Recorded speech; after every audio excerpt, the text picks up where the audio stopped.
예, 입대 직전에 돌연 한국 국적을 포기한 이후에 비자를 받을 수 없었던 가수 유승준 씨가 17년 만에 귀국할 수 있게 될 가능성이 커졌습니다.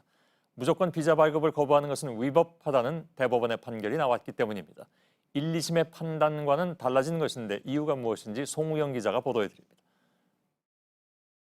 평소 병역 의무를 다하겠다고 다짐했던 유승준 씨는 2002년 공익근무요원 근무를 앞두고 돌연 우리 국적을 포기했습니다. 비판이 잇따르자 법무부와 병무청은 입국 금지 조치를 내렸습니다. 인터넷 방송을 통해 사죄하며 한국에 가고 싶다고 호소했지만 입국 금지는 풀리지 않았습니다. 그러다 38살이 되던 2015년 LA 총영사관에 재외동포 비자를 신청했다 거부당하자 소송을 냈습니다. 1심과 2심 재판부 모두 2002년 법무부 결정이 적법하다고 했지만 대법원 판단은 달랐습니다. 비자 발급을 총영사가 공익과 개인의 불이익을 종합적으로 판단해 결정해야 하는 재량권이라고 봤습니다. 그런데 2002년 법무부 장관이 금지 결정을 내렸다는 이유만으로 아무런 판단 없이 비자를 안 내준 건 재량권을 행사하지 않아 위법하다는 겁니다. 또 비자 발급 거절 이유를 적은 거부 처분서를 보내지 않고 전화로 통보한 것도 절차를 위배했다고 설명했습니다. 비자를 신청한 나이도 고려한 걸로 보입니다. 신청 당시에 재외동포법에 따르면 38살이 되면 병역 회피 목적으로 국적을 버린 사람도 재외동포 자격을 얻을 수 있기 때문입니다. 이후 법무부는 이 나이를 41살로 올렸지만 유 씨는 현재 이마저도 넘겼습니다. JTBC 송우영입니다. 예, 유승준 씨가 신청한 비자는 F4 비자였습니다. 재외동포에게 주는 비자인데 투표권을 제외하고는 한국인과 똑같은 권리를 행사할 수 있습니다. 유 씨가 이 비자를 발급받으면 국내에서 공연을 하거나 앨범을 내는 등 경제 활동도 물론 가능합니다. 최윤경 기자의 보도입니다. 유승준 씨가 2015년 8월 LA 총영사관에 신청한 것은 재외동포 비자입니다. 비자는 외교, 영주, 결혼, 이민, 관광, 취업 등 목적에 따라 A부터 H까지 8종류가 있습니다. 재외동포 비자는 이 중 장기 체류가 가능한 비자입니다. F4로 불리는데 한국 국적을 가졌던 외국인이나 부모 중 한 사람이 한국 국적자였던 경우 발급됩니다. 길게는 2년간 국내에서 살 수 있고 연장하면 계속 사는 것도 가능합니다. 또 투표권을 제외한 대부분의 법적 권리가 한국인과 똑같이 주어집니다. 이 때문에 한국에서 안정적으로 거주하고 싶은 외국인들에게 인기가 많습니다. 병역을 기피해 국적을 포기한 경우엔 비자 발급이 제한되지만 유 씨는 43세라 예외입니다.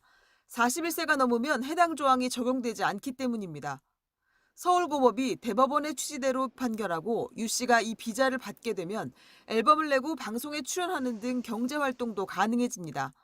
유 씨가 관광 등을 위한 단기 체류 비자 대신 재외동포 비자를 선택한 이유로 풀이됩니다. JTBC 최윤경입니다. 이처럼 오늘 하루 종일 유승준 씨는 사람들의 입길에 오르내렸습니다. 1997년 깜짝 스타로 등장한 가수 유승준 씨는 당시 최고의 스타였지만 입대를 앞두고 갑자기 국적을 포기하면서 연예계 병역 기피의 대명사가 됐습니다. 강나현 기자입니다.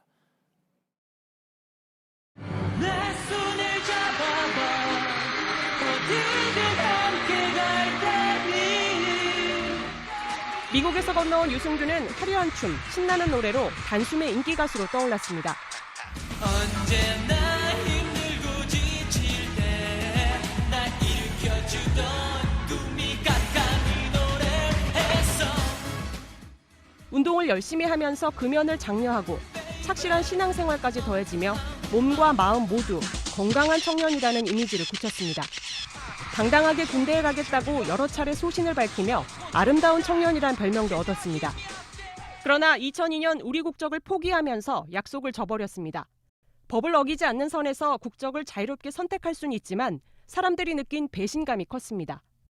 스타의 거짓말에 충격과 분노가 이어졌습니다. 사회 특권층과 연예계 병역 비리에 수없이 좌절한 대중이 쌓아온 반감은 이 사건을 계기로 더 확산됐습니다.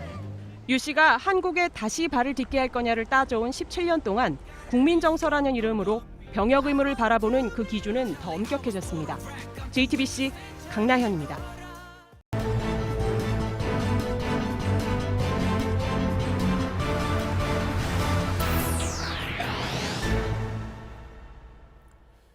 예, 뉴스룸의 앵커 브리핑을 시작하겠습니다. 태국의 21살 청년들은 매년 4월이 되면 한자리에 모여서 울고 웃습니다.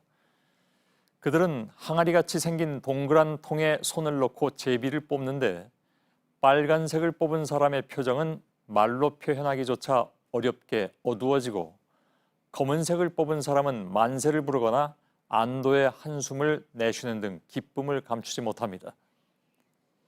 태국의 추첨 징병제 현장의 모습입니다.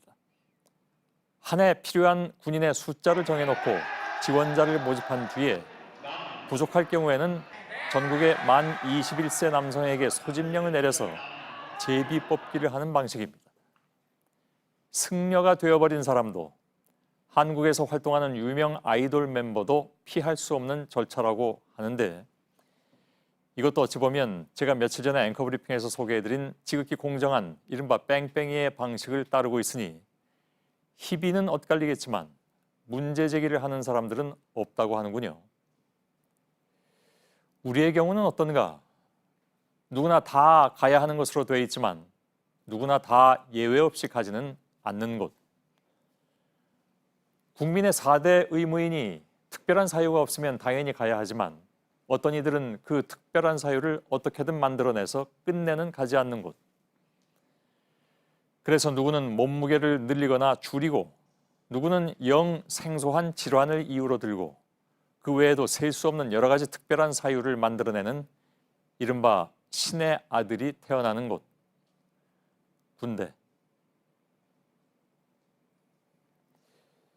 예, 17년을 기다린 끝에 다시 입국할 수 있는 기회를 얻게 될지도 모를 이제는 중년이 되어버린 남자가 있습니다.